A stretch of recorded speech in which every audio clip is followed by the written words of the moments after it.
Picture this: an F/A-18 Super Hornet, 22 tons of jet, fuel, and ordnance, comes screaming down final approach at 240 kilometers an hour. The pilot calls the ball. Everything looks normal. Then the tailhook skips. It hits the deck, bounces, and clears every single arresting wire on that flight deck. The plane is still moving at full approach speed. There is nothing left between it and $60 million of parked aircraft at the bow. Nothing except a strip of webbing strung between two steel stanchions that a pair of sailors just sprinted to raise by hand. That is the Barricade. And on a ship packed with electromagnetic catapults, precision arresting gear, and sensor systems that cost more than most countries' annual defense budgets, the last failsafe for a 22-ton jet is something that looks, and this is not an exaggeration, like a very large fishing net. Here is the question that should bother you. The U.S. Navy spends $13 billion building a Gerald R Ford-class carrier. It bolts on arresting gear worth tens of millions. It flies jets worth $70 million apiece. And when the most sophisticated piece of that system, the tailhook, fails at the worst possible moment, the answer the Navy settled on decades ago is a strip of reinforced nylon webbing you can stuff into a bag. Why? What does the Barricade actually do that nothing else on that carrier can replicate? And what is the real cost when it does its job? Stay with us, because the answer gets at how carrier aviation actually works, and it is not what most people expect. To understand the Barricade, you have to understand what landing on a carrier actually means, not in the abstract, in the physics. A Nimitz-class carrier is roughly 330 meters long. Its angled flight deck, where aircraft recover, is about 230 meters. Of that, the actual landing area. The space between the round down at the stern and the parked aircraft at the bow is roughly 100 meters. An F/A-18 Super Hornet crosses that distance in under 2 seconds at landing speed. There is no go-around in the traditional sense. There is a bolter, where the pilot hits full power the moment the wheels touch, anticipating a missed wire. But a bolter burns fuel, burns time, and when a ship is in combat operations with a deck packed with ordnance and aircraft cycling through its speed, every bolter is a complication nobody wanted. The arresting system that stops a normal landing is built around 4 cross-deck pendant wires, each a steel cable about 1.25 inches thick, strung across the landing area roughly 12 meters apart. The pilot flies a precise glide slope called the meatball, hooks the number 3 wire ideally, and decelerates from 240 kilometers an hour to a stop in under 2 seconds. The forces are extreme. That wire absorbs the kinetic energy of the entire aircraft across about 90 meters. The arresting engine, a hydraulic purchase system beneath the deck, is tuned to the aircraft type and landing weight so the deceleration is survivable. Violent, but survivable. On the Gerald R Ford class, the system is further evolved. The Advanced Arresting Gear, or AAG, replaces the older Mix 7 hydraulic system with a water twister energy absorber driven by electric motors and controlled by software. It can be adjusted in real time for different aircraft weights, meaning the same system that stops an F/A-18 can eventually recover a heavier future aircraft without mechanical reconfiguration. The Ford class also uses electromagnetic aircraft launch system catapults instead of steam. The whole launch and recovery cycle on a Ford class carrier is more digitally integrated than anything the Nimitz class carries. And yet, on both classes, on every U.S. Navy carrier in commission, there is a Barricade. The Barricade is officially the Mix 7 Barricade system, though some versions carry updated designation marks depending on the ship. The hardware is deceptively simple. 2 stanchions, 1 on each side of the landing area, built into the deck edge. Between them, a strap assembly. Multiple vertical strips of woven nylon webbing, roughly 2 inches wide each, connected by horizontal straps, forming a grid roughly 3.5 meters tall and about 15 meters wide. The whole assembly connects to energy-absorbing systems at the deck edge that are cousins of the arresting gear mechanism. When an aircraft hits the Barricade, those absorbers pay out line, slowing the airplane across a longer distance than a wire would allow. The key difference from a wire engagement is geometry. A tailhook catches a wire at a single point. 1 cable, 1 hook, 1 explosive deceleration. A Barricade is area contact. The netting engages the aircraft's wings, fuselage, and sometimes the engine inlets, whatever surface hits it first. That broad contact distributes the load across more of the airframe, but it also means the airframe takes damage. The Barricade does not gently stop an airplane, it catches it. Here is what most people assume when they first hear about this system. They assume that because the Barricade looks crude, it must be a leftover from the early days of carrier aviation that nobody got around to replacing. Wrong. The Barricade is not a legacy holdover that survived because of bureaucratic inertia. It survived because nothing else on that deck can do what it does when the tailhook is gone. Think about it from the engineering side. The arresting wires require a tailhook. No hook, no catch. Every other recovery system on the carrier. The precision glide slope lighting, the Fresnel lens optical landing system, the ACLS automatic carrier landing system. Those are guidance tools. They help the pilot fly the right approach. They cannot stop the airplane. Only the Barricade can stop an aircraft with no functioning hook. The Navy kept the Barricade, not because nobody thought of something better, but because the tailhook is the single point of failure in the entire recovery system, and the Barricade is the only answer to that failure that does not involve losing the airplane over the side. What this reveals about carrier aviation is something all the technology around it tends to obscure. You can automate the catapult. You can digitize the arresting gear. You can give the pilot a heads-up display and a data link and a computer that flies the approach within centimeters of the ideal glide slope. But the tailhook is still a piece of steel dragging across a deck. It still bounces. And when it does, the most sophisticated carrier aviation system on Earth falls back on a net. Let us talk about the tailhook itself, because understanding its failure modes is the only way to understand why the Barricade gets raised. The tailhook on an F/A-18 Super Hornet is a forged steel hook mounted on a pivot at the rear of the fuselage. It trails at an angle of roughly 17 to 20 degrees below the aircraft's flight path during approach. When the aircraft crosses the threshold, the hook is designed to contact the deck and catch a wire. Simple in concept, complicated in practice. The bounce is the primary failure mode. When the hook contacts the deck, it can skip rather than catch, especially if the aircraft is slightly nose-high, which loads the hook geometry wrong, or if the ship is pitching at the wrong moment, or if the hook point is worn or damaged. There is also the wire skip scenario, where the hook catches a wire but the wire part's under load. And there is the fouled deck scenario, equipment, debris, or another aircraft in the recovery area that prevents a safe approach, though this normally results in a wave-off rather than a Barricade engagement. The bounce is the most common trigger for a Barricade call. The hook skips all 4 wires, a bolter, but the aircraft cannot safely go around. Fuel state is critical. A hydraulic failure means the pilot cannot maintain aircraft control for another approach. An engine problem limits available power. Weather is deteriorating. The deck is pitching. Any combination of these, stacked on top of a bolter, can push a landing signal officer to call for the Barricade. The decision chain is compressed. When the LSO calls Barricade, the flight deck crew has seconds. The stanchions rise from deck recesses. The strap assembly is manually guided into position by sailors who have drilled this evolution hundreds of times. The whole sequence from call to raised, tensioned Barricade takes somewhere between 30 and 90 seconds, depending on the ship, the crew state, and whether they were pre-positioned because conditions already looked uncertain. Picture the deck during an active recovery cycle. Aircraft are taxiing. Ordnance is moving. The arresting wires are hot. When the LSO calls Barricade, everyone and everything on that landing area has to move. The aircraft on approach is committed. There is no second call. If the Barricade is not up when the jet crosses the threshold, the remaining options are catastrophic. I spent time going through Navy carrier aviation accident reports, and one detail kept coming back. The interval between a Barricade call and the aircraft crossing the threshold is sometimes under a minute. That is not an engineering specification. That is a human performance requirement, executed under sea state, night conditions, and noise levels that require double hearing protection. The Barricade does not just test hardware, it tests the crew that deploys it. Now the economics. Because the Barricade paradox is not just operational, it is financial, and the numbers are stark. The Barricade strap assembly itself, the expendable nylon webbing that actually contacts the aircraft, costs somewhere in the range of $10,000 to $15,000 per unit. That is a rough figure. Exact procurement pricing varies by contract. But the order of magnitude is thousands of dollars, not millions. The aircraft it catches is an F/A-18E or F Super Hornet.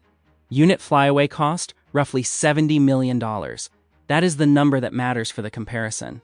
The Barricade strap costs a fraction of 1% of the aircraft it stops. The ship underneath them both is a Nimitz-class carrier at approximately $4 to $6 billion in original construction cost, or a Gerald R. Ford at $13 billion and rising through the program. The Barricade strap protecting that ship costs less than a mid-range car. That asymmetry, thousands against billions, is the entire economic logic of the Barricade. The question is never whether the Barricade is expensive. The question is what the alternative costs. If the Barricade is not there and a Super Hornet with a failed hook slides off the bow, the Navy loses the aircraft for certain. If the aircraft hits parked jets, it potentially loses multiple airframes. If it hits ordnance, the cascade is catastrophic. Against that calculus, a $15,000 strap assembly is not a budget line. It is an insurance premium. But here is the twist. The Barricade saves the crew. It almost never saves the airframe. When a Super Hornet hits a Barricade, the netting engages the wing leading edges, the fuselage, sometimes the engine inlets, even at reduced approach speed. The pilot will typically be at idle power when the Barricade is up. The contact is violent. Wing skins buckle. Engine inlets deform. Avionics bay doors take structural damage. The landing gear takes loads it was not designed for in that axis. In many Barricade engagements, the aircraft is assessed as beyond economical repair and written off. The crew is alive. The aircraft is scrap. So the real cost of a Barricade engagement is not the strap. It is the write-off probability on a $70 million jet. The Barricade trades a certain catastrophic loss. Aircraft off the bow, possibly crew lost, possibly damage to the ship, for a likely but not certain write-off of the airframe, with crew survival as the non-negotiable win. That trade is almost always worth taking. But it reframes what the Barricade actually is. It is not a recovery system. It is a controlled loss system. It stops the worst outcome at the price of a lesser one. This is where the strategic question underneath the tactical one becomes visible. The U.S. Navy operates 11 carrier strike groups. Each Nimitz-class carrier typically embarks a wing of roughly 60 to 65 aircraft, a mix of F/A-18E and F Super Hornets, EA-18G Growlers, E-2D Advanced Hawkeyes, MH-60R and MH-60s helicopters, and C-2A Greyhounds or CMV-22B Ospreys for carrier onboard delivery. The Ford class is designed to support an air wing that may eventually include F-35C Lightning II jets alongside Super Hornets as the transition continues. Every one of those aircraft is a finite resource. The Navy's F/A-18 inventory is not unlimited. The service has been managing airframe fatigue in its Super Hornet fleet for years, extending service lives, managing structural inspections, balancing operational tempo against the hard limits of metal fatigue. When a Barricade engagement writes off a Super Hornet, it does not just remove one aircraft from one ship. It removes one aircraft from a total inventory that the Navy has to stretch across 11 carrier strike groups, training requirements, attrition reserves, and the persistent operational demand of the Western Pacific. Here is the part that looks paradoxical until you run it through. The Barricade is one of the cheapest systems on the carrier by procurement cost, but its downstream cost, measured in airframe write-offs, is potentially enormous, and yet the Navy has never replaced it. Not because nobody thought of alternatives, but because no alternative covers the same failure scenario without requiring the one thing a failed tailhook eliminates as an option. Put yourself in the Airboss's seat for a moment. You have an F/A-18F with a hook that bounced all 4 wires. Fuel state is 20 minutes. The pilot reports a partial hydraulic failure that makes another approach uncertain. The ship is in sea state 4, pitching 2 degrees. You have 3 options. Raise the Barricade. Accept near-certain airframe damage. Probable write-off of a $70 million aircraft, but high probability of crew survival. Have the pilot attempt another approach. Accept the risk that the hook bounces again, and you are now in a worse fuel and control state. Direct the crew to eject. Certain loss of the aircraft, uncertain survival outcome depending on sea state, ship proximity, and ejection conditions. Option 1 accepts a known cost. Options 2 and 3 accept variable costs with worse tails. The Barricade wins the expected value calculation. That is not a guess. That is why it is still there after 7 decades of carrier aviation development. Now the broader context. Because this conversation does not happen in isolation. The U.S. Navy's carrier aviation system, the whole stack, from catapult to arresting gear to barricade to the aircraft themselves, exists primarily to project power in the Western Pacific. The South China Sea and the waters around the First Island chain are where the operational requirement is sharpest. And that context puts every one of these numbers in a different light. China's People's Liberation Army Navy commissioned its third carrier, Fujian, the Type 003, with electromagnetic catapults and what appears to be an arresting gear system that mirrors the general architecture of U.S. carrier recovery systems. Fujian's system is newer and less operationally proven than the Nimitz-class Mix-7 gear or the Ford-class AAG, but the direction of development is clear. Beijing shipbuilders are building toward the same fundamental capability that the U.S. Navy has spent decades refining. What that means for the Barricade specifically is interesting. If Fujian operates a similar hook-and-wire recovery system, and the physical evidence from imagery of the ship strongly suggests it does, then Fujian's carrier aviation arm faces exactly the same single-point tailhook failure scenario. Whether the plan has developed an equivalent Barricade system, and whether their flight deck crews train that evolution to the same standard as U.S. carrier air wings is not publicly known in detail. But the physics do not change depending on the flag. A bounced hook is a bounced hook at 240 kilometers per hour. Here is a take that will probably generate some pushback. The Barricade is sometimes described in coverage of carrier aviation as a legacy system, a relic that persists because the Navy is conservative and slow to change. That framing is wrong, and it understates what the Barricade actually represents. The Barricade is not evidence of conservatism. It is evidence of intellectual honesty. It is the Navy's acknowledgement, built into every carrier it operates, that the most digitally sophisticated arresting system ever put to sea cannot solve a mechanical failure at the hook point. The Barricade is the system saying, "We know where our own failure modes are, and we designed for them." That intellectual honesty is harder to achieve than it sounds. Defense procurement has a well-documented tendency to fund the new system and let the old redundancy atrophy. The fact that the Barricade remains, maintained, drilled, deployed, reflects a training culture that keeps the low-tech answer alive inside the high-tech environment. Whether that culture survives as the Ford class matures and the operational pressure to streamline deck operations intensifies is a real question. The AAG on the Ford class had early reliability problems that are now substantially resolved, but those problems showed exactly why the Barricade matters. If the primary recovery system has reliability questions in its early operational phase, the backup that does not depend on that system's software or hydraulics or electronics is not optional. It is load-bearing. So, back to the paradox from the opening. Why does a $13 billion carrier bolt a steel net across its deck? Because the $13 billion buys you a flight deck, a propulsion plant, defensive weapons, sensors, command and control, an air wing, and the logistical tail to sustain it all. It buys you Mix-7 arresting wires or advanced arresting gear. It buys you electromagnetic catapults or steam catapults. It buys you every precision system that makes carrier aviation work at the standard no other Navy on Earth has matched in operational practice. What $13 billion does not buy you is immunity to a piece of steel bouncing wrong on a deck. The tailhook is a mechanical device. Mechanical devices fail. And when that failure happens at 240 kilometers an hour with 22 tons of aircraft behind it and 65 other aircraft parked in front of it, the response that works is the one that can be deployed in under 90 seconds by two sailors who practice it so often they can do it in the dark. That is the Barricade. Not elegant. Not high-tech. The right answer. Here is what that deployment timeline looks like in a live scenario. The LSO calls Barricade. The deck crew breaks from their normal positions, arresting gear watches, plane directors, everyone. And the stanchion team moves. On a Nimitz-class ship with a well-trained crew, the stanchions are up and the strap assembly is tensioned in roughly 45 to 60 seconds. The aircraft on approach, already at 5 miles and descending, has perhaps 90 seconds from the call to threshold crossing. The margin is real but not comfortable. There is no redundancy in the timing. Either the Barricade is up when the jet arrives or it is not. One detail that sticks with me from the operational accounts is this. After a Barricade engagement, after the aircraft has stopped, after the crew is safe, the flight deck does not pause.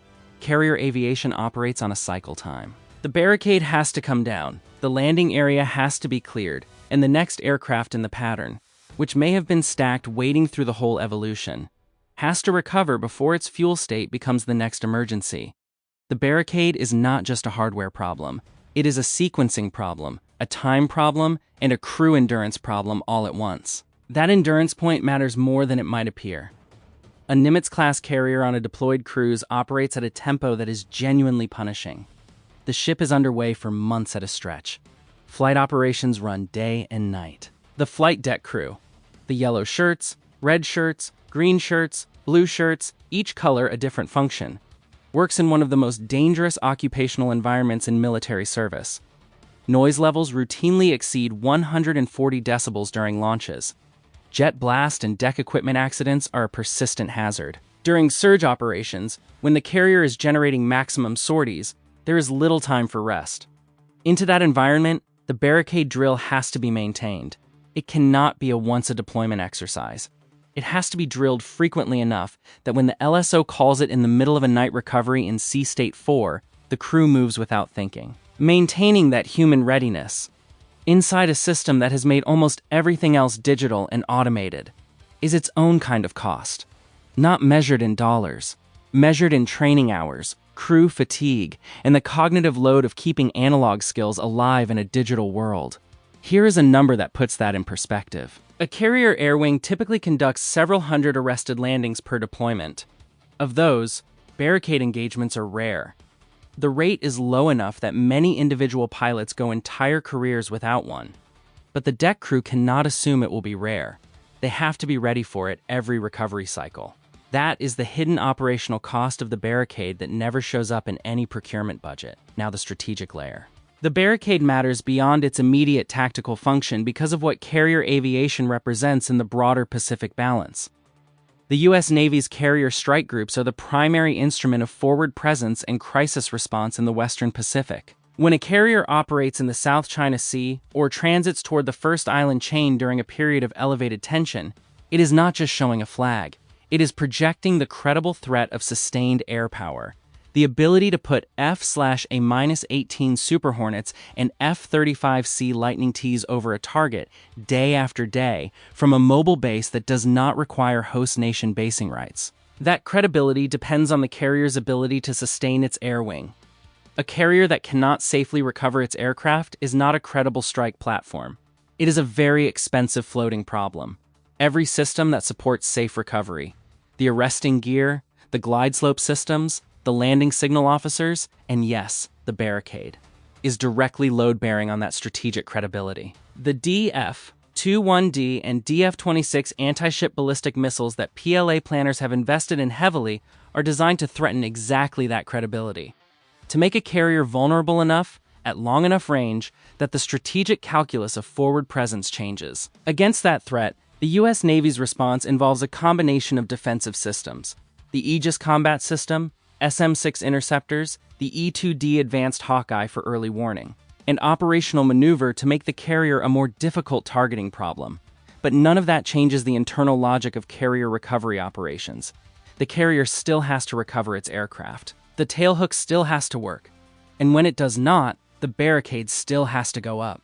Here is the thing about this that does not get enough attention.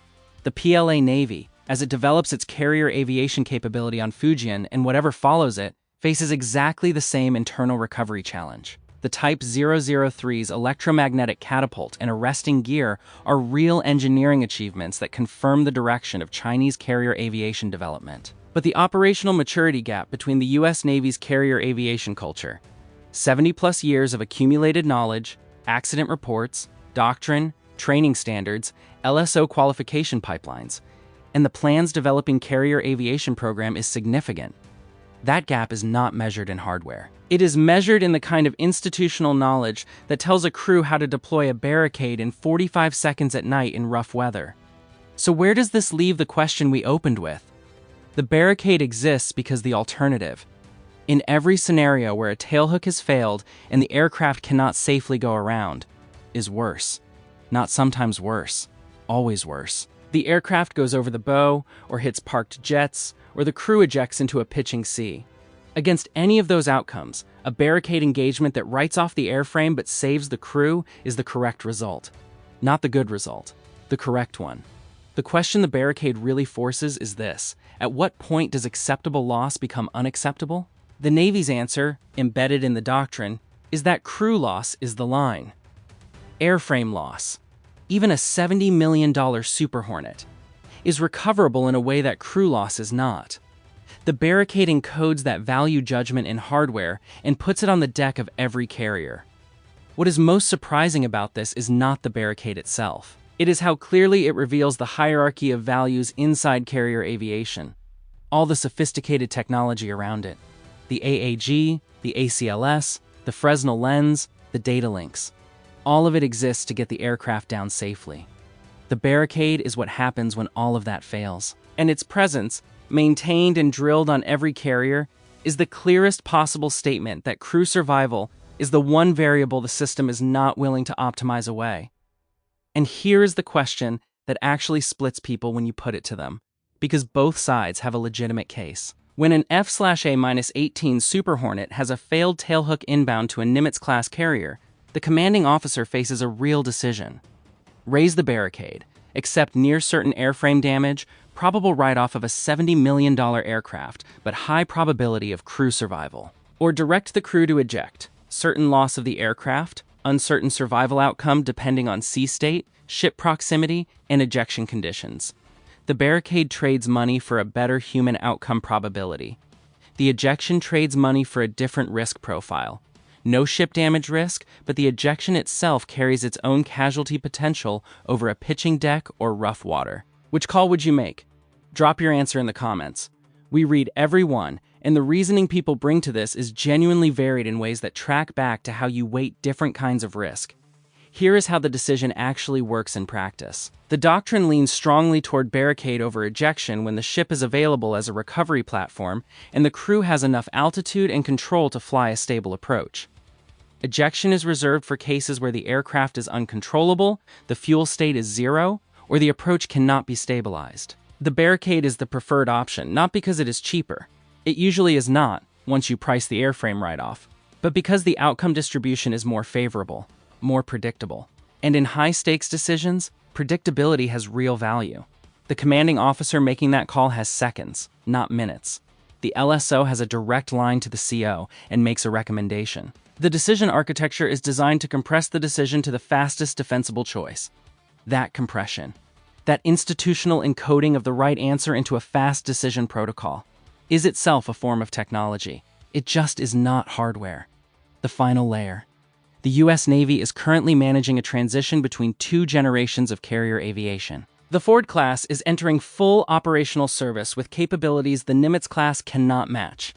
Higher sortie generation rates by design, electromagnetic catapults, advanced arresting gear, reduced manning requirements through automation. The F-35C is joining carrier air wings alongside the Super Hornet, adding stealth and sensor fusion to the strike package. The E-2D Advanced Hawkeye provides battle management and targeting capability that extends the carrier's operational reach. All of that is real. All of it represents genuine capability growth, and all of it still sits on the same fundamental dependency. The tailhook has to work. And if it does not, the Barricade has to go up. The Barricade is not going away. It will be on the Ford class and every carrier that follows it for as long as hook and wire recovery remains the standard. If the Navy eventually transitions to some form of arrested landing that does not require a tailhook, energy-absorbing nets integrated with autonomous landing systems, or some form of electromagnetic deceleration that does not depend on a mechanical hook, the Barricade becomes unnecessary. That transition, if it comes, is decades away. Until then, the net stays. The final arithmetic. $13 billion for the ship, $70 million for each jet, tens of millions for the arresting gear, and $15,000 for the strap that catches them all when everything else fails. That ratio, roughly 1 to 50,000 strapped to ship, is the Barricade paradox in one number. It is also a lesson about how complex systems actually work. The expensive parts get the attention. The cheap parts that carry the failure load get drilled, maintained, and quietly kept ready. On a ship that represents the peak of American naval engineering, the thing the crew practices most urgently, the thing the LSO calls when the margin disappears, is the oldest, simplest, cheapest piece of recovery equipment on the deck. Comment YES or no. Do you think the next generation of U.S. carrier aviation will still need a mechanical barricade in 20 years? Or will the tailhook itself become obsolete first? The engineering case for both is real, and the answer depends on which direction the technology break goes. The barricade is, in the end, a piece of intellectual honesty bolted to the most expensive ship the U.S. Navy builds. It says, "We know where the system can fail. We know what that failure looks like at 240 kilometers an hour. And we are not going to pretend the technology we built around it makes that failure impossible. We are going to keep the net." In the Pacific, where the operational pressure on U.S. carrier aviation is highest, where the sortie rates, the threat environment, and the distance from any safe divert airfield combine into the hardest possible operating conditions, that honesty is not a weakness. It is a capability. The ship that has a plan for its own failure modes is more reliable than the ship that assumes it has none. If you want to go deeper on carrier aviation systems, how the AAG on the Ford class actually works, and what the early reliability problems with it tell us about the risks of replacing mature hydraulic systems with digital ones, that breakdown is next. See you there.